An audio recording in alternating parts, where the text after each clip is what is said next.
نحمده ونصلي ونسلم على رسوله الكريم اما بعد فاعوذ بالله من الشيطان الرجيم بسم الله الرحمن الرحيم قال الله تبارك وتعالى في القرآن المجيد والفرقان الحميد وَإِذَا قِيلَ لَهُمْ آمِنُوا كَمَا آمَنَ النَّاسُ قَالُوا أَنُؤْمِنُ كَمَا آمَنَ السُّفَهَاءُ أَلَا إِنَّهُمْ هُمُ السُّفَهَاءُ وَلَكِنْ لَا يَعْلَمُونَ آمنت بالله صدق الله العظيم إن الله وملائكته يصلون على النبي یا ایھا الذین آمنوا صلوا علیہ وسلموا تسلیما اللہم صلی علی سیدنا و مولانا محمد وعلی آل سیدنا و مولانا محمد وبارک وسلم وصلی علیہ. بعد از حمد و صلوات معزز سامعین اکرام، عزیز طلباء، السلام علیکم ورحمۃ اللہ وبرکاتہ. آج جو میرا موضوع گفتگو ہے وہ ہے امیر المومنین خلیفۃ المسلمین پیکر صدق و وفا آبروئے اہل وفا حضرت سیدنا ابو بکر صدیق رضی اللہ تعالیٰ عنہ، ان کی شان کے بارے میں، ان کے عقائد و نظریات کے بارے میں اور ان کی سوچ کیا تھی اس کے بارے میں کچھ گزارشات آپ کے گوش گزار کروں گا. اللہ پاک سے دعا ہے کہ وہ مجھے حق سچ کہنے، آپ کو حق سچ سننے اور پھر ہم سب کو اس پر عمل کرنے کی توفیق عطا فرمائے. ڈاکٹر علامہ اقبال نے کتاب بانگ درا میں صدیق کے نام سے کچھ انہوں نے ان کی شان میں لکھا. علامہ اقبال فرماتے ہیں ایک دن رسول پاک نے اصحاب سے کہا، ایک دن رسول پاک نے اصحاب سے کہا، دے مال راہ حق میں جو ہوں تم میں مالدار. ارشاد سن کے فرط طرب سے عمر اٹھے، ارشاد سن کے فرط طرب سے عمر اٹھے. اس روز ان کے پاس تھے درہم کئی ہزار. دل میں یہ کہہ رہے تھے کہ صدیق سے ضرور بڑھ کے رکھے گا آج قدم میرا رہوار.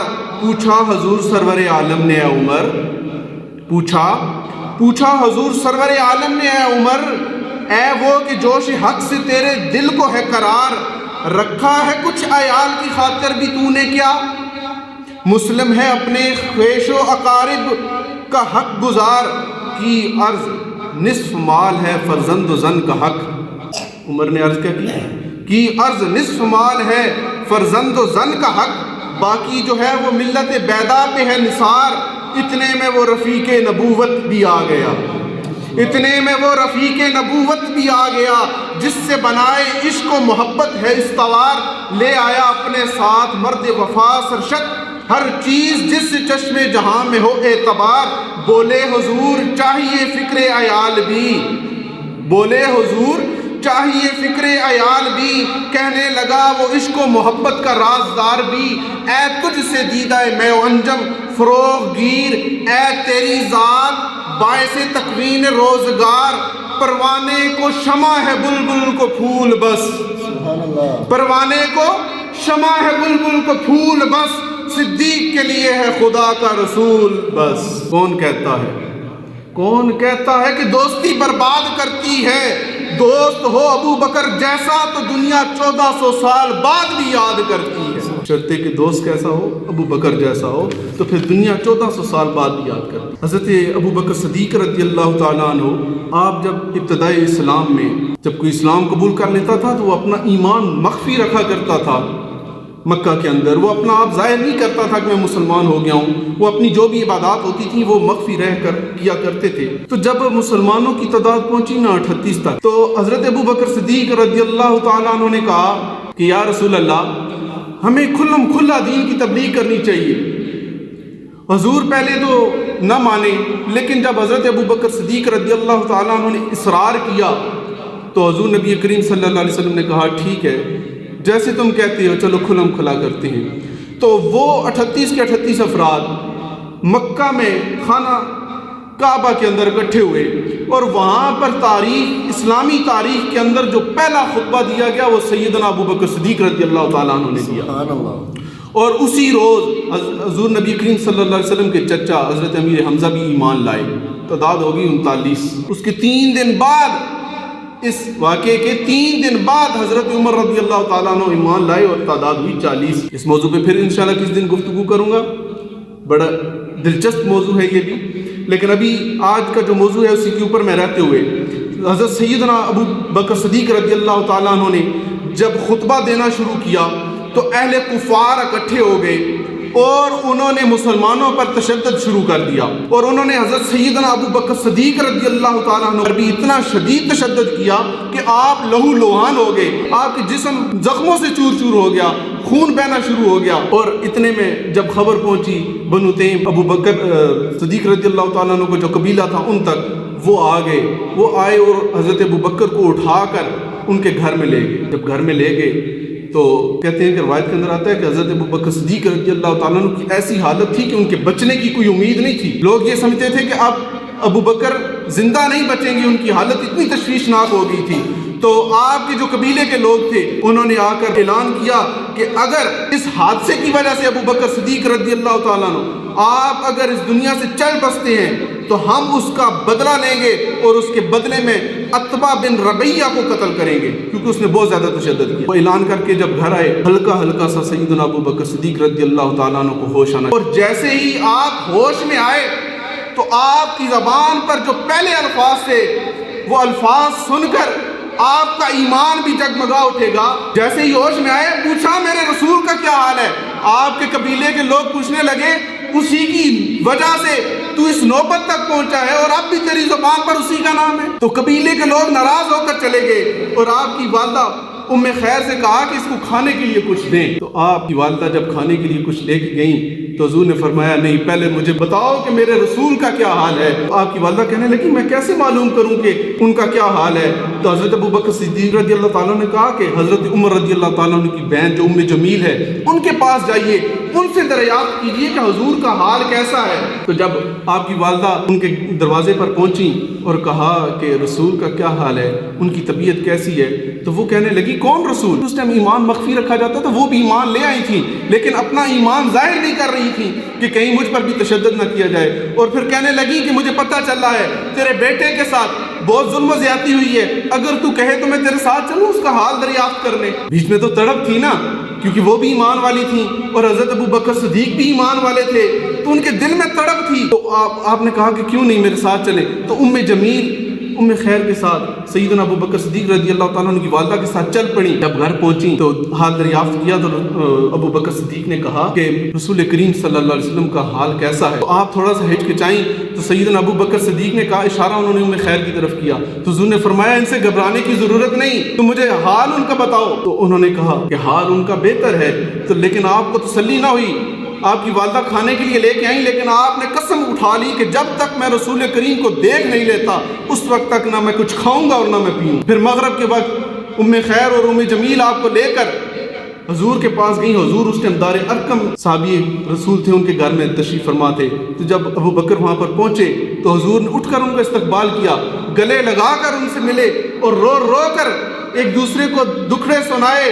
تو رسول کریم صلی اللہ علیہ وسلم حضرت ابو بکر صدیق نے کہا کہ یہ میری والدہ ہیں, ان کو بھی دارہ اسلام میں داخل کر لیجئے, ان کو بھی کلمہ پڑھا دیجئے. تو ان کی والدہ نے بھی وہاں پر کلمہ, ان کی والدہ بھی دارہ اسلام میں داخل ہوگی. خوشیوں میں تو ہر کوئی ساتھ دیتا ہے, عیش و عشرت میں تو ہر کوئی ساتھ دیتا ہے, لیکن دوستی کا مزہ تب آتا ہے جب مشکل میں کوئی ساتھ کھڑا ہو. جب مشکل وقت انسان پر پڑتا ہے تو پھر دودھ کا دودھ اور پانی کا پانی ہو جاتا ہے. حضور کی حدیث ہے, کیا فرما رہے ہیں, میری ساری امت کا ایمان ترازو کے ایک پلڑے میں رکھا جائے.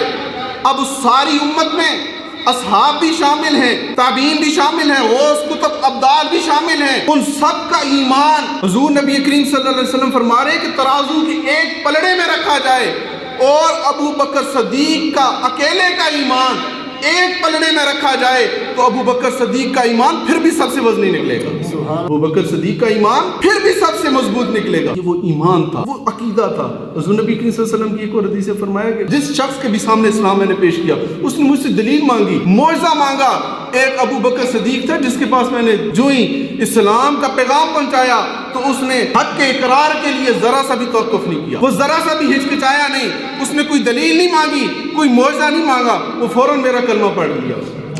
اس نے فوراً میرا کلمہ پڑھ لیا, کوئی دلیل نہیں مانگی. تو یہ ابو بکر صدیق کا ایمان. اگر ایمان رکھنا ہے تو ایسا رکھو جو میں نے آیت کریمہ میں پڑھی. فرمایا وَإِذَا قِيلَ لَهُمْ آمِنُوا, اور جب کہا جاتا ہے ان سے کہ ایمان لاؤ, کس طرح؟ کما آمن الناس, ان لوگوں کی طرح, صحابہ کی طرح ایمان لاؤ. تو قالوا, کہتے ہیں کہ انؤمن کما آمن السفہاء, ہم ان بے وقوف لوگوں کی طرح ایمان لے آئیں. خبردار, الا انہم هم السفہاء, خبردار یہی وہ لوگ ہیں جو خود بے وقوف ہیں لیکن انہیں کیا ہے, وہ علم نہیں رکھتے. اللہ نے فرمایا کہ ایمان لاؤ ایسا جیسا صحابہ لائے, ایمان لاؤ ایسا جیسے ابو بکر صدیق لائے, امیر المومنین لائے. ہم نے سن رکھا ہے, ابو بکر صدیق کے ایمان کے بارے میں سن رکھا ہے. ان کے واقعات سن کر ایمان تازہ ہوتا ہے کہ نہیں ہوتا؟ ایک ہے امیر المومنین, زندہ مثال دے دوں ایسے ہی ایمان والے کی, وہ ہے امیر المجاہدین. ایک ہے امیر المومنین, دوسرے ہیں امیر المجاہدین, جن کا ایمان ہم نے دیکھا, اپنی آنکھوں سے دیکھا, اور پھر ان کے جنازے نے بھی ثابت کیا کہ واقعی ان کا جو ایمان تھا وہ کبھی. تو ایمان لانا ہے تو ایسا لاؤ جیسا ابو بکر صدیق لائے. حضور کو ماننا ہے تو ایسے مان. حضرت سری سکتی رحمۃ اللہ علیہ ایک درخت کے نیچے بیٹھے تھے تو درخت نے نصیحت کر دی, کہا کہ آپ ایسا کریں میری طرح ہو جائیں. آپ فرمانے لگے تیری طرح کیسے ہو جاؤں؟ وہ درخت کہنے لگا کہ میں خود دھوپ میں رہتا ہوں, دوسروں کو سایہ دیتا ہوں, لوگ مجھے پتھر مارتے ہیں میں ان کو پھل دیتا ہوں. حضرت سری سکتی رحمۃ اللہ علیہ فرمانے لگے بات تو تیری ٹھیک ہے لیکن تیری اخیر اچھی نہیں ہے, تیرا انجام اچھا نہیں ہے کہ تو دوسروں کو سایہ بھی مہیا کرتا ہے, پھل بھی مہیا کرتا ہے, لیکن جب تو سوکھ جاتا ہے تجھے جلا دیا جاتا ہے, تیری اخیر اچھی نہیں ہے. اس کی وجہ کیا ہے؟ تو وہ کہنے لگا کہ بس میری ایک ادا ہے جو رب کو پسند نہیں ہے, جدھر کی ہوا چلتی ہے میں بھی ادھر کا ہو جاتا ہوں, جدھر کی ہوا چلتی ہے میں بھی ادھر ہی کا ہو جاتا ہوں, جس کی وجہ سے یہ میرا انجام اچھا نہیں ہے. تو جو حضرت ابو بکر صدیق رضی اللہ تعالیٰ عنہ کلمہ پڑھنے سے لے کر حضور کے ظاہری وصال تک حضور نبی کریم صلی اللہ علیہ وسلم نے کبھی کوئی سوال نہیں کیا, صرف اپنی دوستی نبھائی. پانی بھرن سہیلیاں رنگا رنگ گڑے, اسی پریا اس دا جانیے جس دا توڑ چڑھے.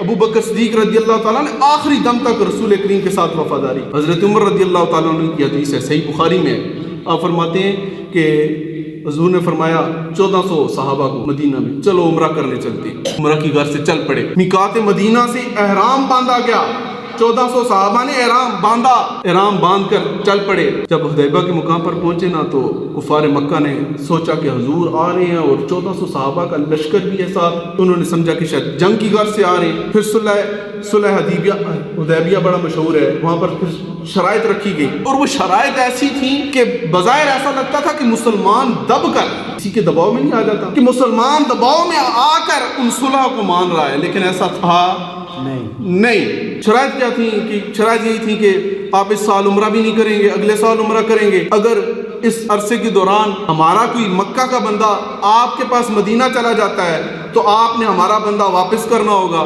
لیکن آپ کا بندہ ہمارے پاس آ جاتا ہے تو ہم اسے واپس بھی نہیں کریں گے. مطلب اس طرح کی شرائط تھی, جو شرائط بظاہر ایسا لگتا تھا کہ مسلمان دب کر صلح کر رہے ہیں, لیکن رسول کریم نے صلح کی. صلح کرنے کے بعد صحابہ سے کہا کہ سر منڈا دو, احرام اتار دو, کپڑے پہنو, واپس چلتے. بھئی عمرہ کیا بھی نہیں, سر منڈوا دو. حضور نے حکم دیا, صحابہ کرام پریشانی میں شکار تھے کہ بھئی ہم عمرے کی غرض سے آئے تھے, عمرہ کر نہیں رہے. سب سے پہلے حضرت عمر فرماتے ہیں سب سے پہلے ابو بکر صدیق اٹھے, جس طرح مطمئن شخص نہیں اٹھتا اس طرح مطمئن ہو کر اٹھے, جا کر بال منڈوائے, کپڑے بدل لیے اور جا کر اپنے خیمے میں بیٹھ. حضرت عمر کہتے ہیں میں جذباتی تھا, میں سیدھا رسول کریم صلی اللہ علیہ وسلم کے خیمے میں چلا گیا اور پوچھا اے رسول کریم اللہ حق نہیں ہے؟ اللہ ہے؟ آپ نے فرمایا اللہ ہے. آپ اللہ کے سچے رسول ہیں؟ فرمایا ہاں میں سچا رسول ہوں. تو پھر ہم ان کفار سے دب کر صلح کیوں کریں؟ تو رسول کریم نے فرمایا کہ عمر میں اپنی طرف سے کچھ نہیں بولتا, جو مجھے اللہ کہتا ہے میں وہی کہتا ہوں. تو کہنے لگے کہ میں نے حضور آپ نے خود ہی تو کہا تھا کہ عمرہ کریں گے. تو آپ نے فرمایا میں نے یہ تو کہا تھا عمرہ کریں گے, یہ تو نہیں کہا تھا کہ اسی سال کریں گے. تو حضرت عمر فرماتے میں وہاں سے پھر نکلا اور سیدھا ابو بکر کے خیمے میں چلا گیا, اور وہاں پر جا کے میں نے یہی الفاظ دہرائے. جب میں ابو بکر صدیق کے پاس گیا تو بعینی الفاظ جو حضور کے تھے ان کے سوالوں کے وہی جواب ابو بکر صدیق نے بھی دی. ملاقات نہیں ہوئی لیکن وہی جوابات جو رسول کریم سے ملے وہی جوابات سیدنا ابو بکر صدیق رضی اللہ تعالیٰ عنہ. تو یہ ان کی ایمان تھی. انہوں نے اپنے آپ کو نبی رحمت صلی اللہ علیہ وسلم کے عشق میں, ان کی محبت میں اندھے ہو چکے تھے. اور اسی طرح امیر المجاہدین بھی حضور نبی کریم صلی اللہ علیہ وسلم کے عشق میں بالکل اندھے. نبی رحمت سید عالم صلی اللہ علیہ وسلم کی جہاں رضا ہو وہاں ابو بکر نے کبھی بھی عقل نہیں دوڑائی. رسول کریم کی جہاں بھی رضا ہوتی تھی آپ نے وہاں پہ کبھی بھی عقل نہیں دوڑائی. حضور نے فرمایا کہ مسجد نبوی کے لیے جگہ چاہیے, صحابہ بیٹھے ہیں, ابو بکر اٹھ کر چلے گئے, جا کر یتیم بچوں سے جگہ لے لی. سودا طے نہیں کیا کہ بھئی اتنے دوں گا, اتنے نہیں دوں گا, اتنے دوں گا, نہ. حکم تھا رسول کریم کا جا کر جگہ خرید لی. حضور نے فرمایا بلال کو خریدنا ہے. سیدنا ابو بکر صدیق امیہ بن خلف کے پاس چلے گئے اور کہا کہ مجھے یہ غلام دے دے, مجھے یہ غلام دے دے. تو امیہ بن خلف کہتا ہے کہ میں نے کہا کہ ابو بکر یہ غلام ان پڑھ ہے, کچھ جانتا بھی نہیں, کالا ہے, تو اس کو خرید کر کیا کرے گا؟ آپ نے کہا بس مجھے یہ تو دے دے, اس کے بدلے میں تو میرا غلام مجھ سے لے لے, یہ پڑھا لکھا بھی ہے, میرے سارے معاملات بھی چلاتا ہے, یہ تو اس کو لے لے, بلال مجھے دے دے. امیہ بن خلف کہتا ہے میں نے آزمانے کے لیے کہا کہ ابو بکر اگر میں ساتھ میں 10,000 دینار بھی مانگوں تو ابو بکر نے کہا کہ 10,000 دینار بھی میں تجھے ساتھ میں دیتا ہوں, اپنا پڑھا لکھا غلام بھی تجھے دیتا ہوں, تو مجھے کالا سیاہ بلال دے دے. بلال بھی کہنے لگے کہ ابو بکر آپ نے اتنے گھاٹے کا سودا کیوں کیا؟ تو ابو بکر نے کہا کہ میں اور کچھ نہیں جانتا, بس تو میرے رسول کو پسند ہے, تو میرے رسول کو پسند ہے, اور جس بات کا حکم میرے رسول دے دے تو پھر میں اس میں فائدے اور نقصان کو نہیں دیکھتا. بے خطر کود پڑا آتش نمرود میں عشق, عقل تھی محو تماشا لبے بام ابھی, پختہ ہوتی ہے گر مصلحت اندیش ہو عقل, اور عشق ہو مصلحت اندیش تو ہے خام ابھی. خیر کہتا ہے کہ اگر پختہ ہوتی ہے عقل جو ہے وہ پختہ ہوتی ہے کس میں؟ جب وہ مصلحت اندیش میں عقل ہو نا, عقل سوچ چار کر رہی ہے تو وہ عشق ہوتی ہے. لیکن اگر عشق جو ہے وہ مصلحت اندیش میں پڑ جائے نا تو وہ خام ہے, ابھی کچا ہے, عشق پختہ نہیں ہوا. تو اپنے عشق کو جو ہے وہ مضبوط کریں, عشق مضبوط کریں. لگا جدوں بازار ازل دا تے لوکی چوراں وانگ سدھائے, کسے نے لٹ لئی حسن جوانی انہیں ہاسے چولی پائے, کسی نے فرید علم دی دولت کوئی میر فقیر بن آئے, کسی نے خریدے علم دی دولت کوئی میر فقیر بن آئے, اعظم ویکھ جالت ساڈی اسی عشق خرید لے آئے. یہ سیدنا ابو بکر آپ کا ایمان کیا تھا؟ پختہ. کیا تھا؟ پختہ ایمان تھا.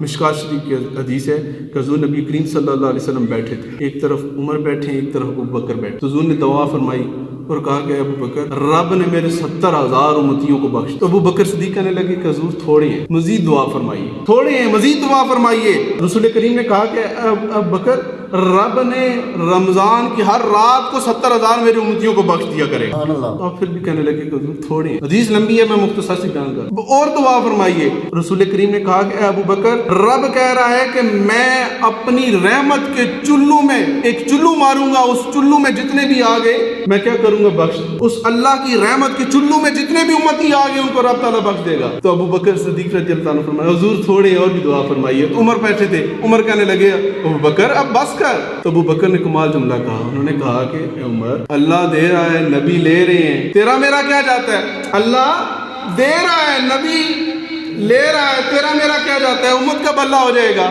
تو عمر نے بھی کمال جملہ کہا, کہنے لگے کہ ابو بکر اللہ کی رحمت کے چلو کا تجھے کوئی علم ہے؟ اللہ کی رحمت کے چلو میں تو ہو سکتا ہے حضور کی ساری امت آ جائے, ساری امت کی بخشش ہو جائے.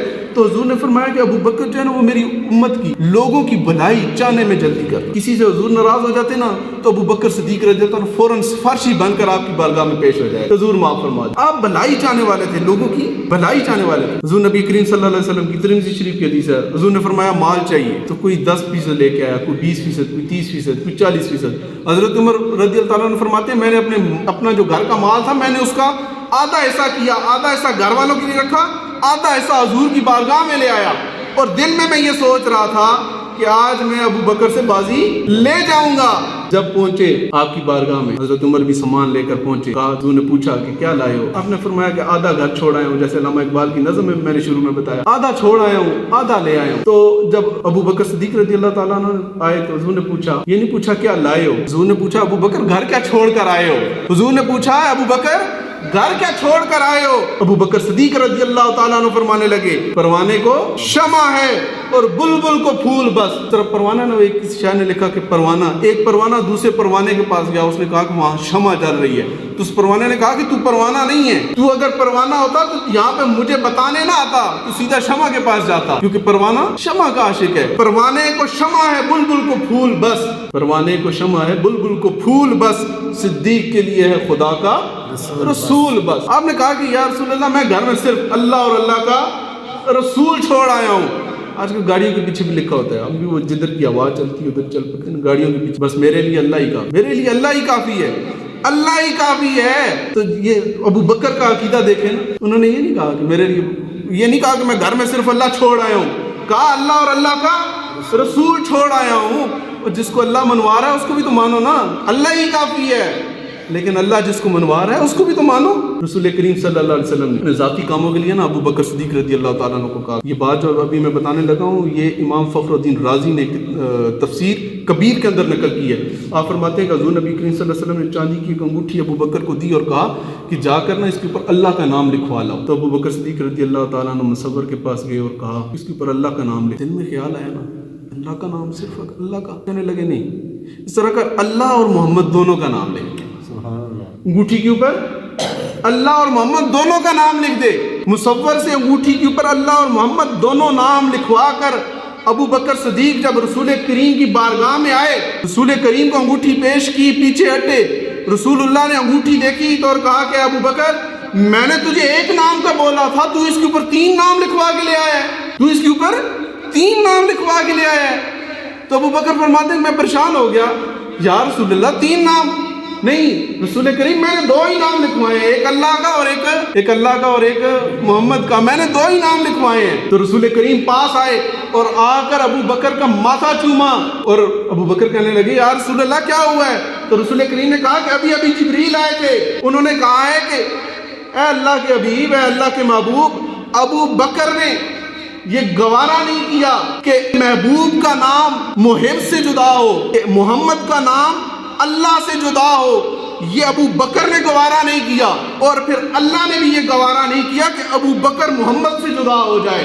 تو اس لیے میں نے انگوٹھی پر 2 ہی نام لکھوائے تھے, لیکن رب تعالیٰ نے 3 نام کر دیے, انگوٹھی کے اوپر رب تعالیٰ نے 3 نام کر دیے. یہ محبت, یہ جب آپ کسی سے محبت کریں اور خدا کا ذکر کرے, ذکر مصطفیٰ نہ کرے, ہمارے منہ میں ہو ایسی زبان, خدا نہ کرے ہم اللہ اللہ, ٹھیک ہے جی اللہ ہی کافی ہے, تو پھر پڑھتے رہو لا الہ الا اللہ محمد رسول اللہ نہ پڑھو, ایمان والے ہو جاؤ گی. اللہ اور اللہ کا رسول ہی کافی ہے. ایسی باتیں نہ سوچا کریں, اپنا ایمان اور عقیدہ مضبوط رکھیں. ایسا عقیدہ رکھیں جیسا ابو بکر صدیق کا, ایسا عقیدہ جیسا صحابہ کا, پختہ عقیدہ رکھیں. اور پھر جب حضور کی ذات سے محبت ہو جائے تو پھر محبت کیا ہے, پھر محبت انیوا, اس میں کوئی ہیل و جت نہیں چاہیے. ہمیں تو سال بعد 2.5% زکوٰۃ بھی دینا پڑے نا, تو اس میں بھی ہم ہیلے بانے ڈھونڈتے ہیں, لیکن جو صحابہ کا عقیدہ تھا وہ حضور کے نام پر سب کچھ قربان کرنے کو تیار. یہ والا ایمان, رب تعالیٰ سے دعا ہے کہ وہ مجھے اور آپ سب کو حق سچ کہنے اور اس پر عمل کرنے کی توفیق عطا فرمائے. اور جو صحابہ اکرام کا طریقہ تھا, اولیاء اکرام کا طریقہ تھا, ہمیں ان کے نقش قدم پر چلنے کی توفیق عطا فرمائے. وما علیہ الا البلاغ المبین. سنتے آداب.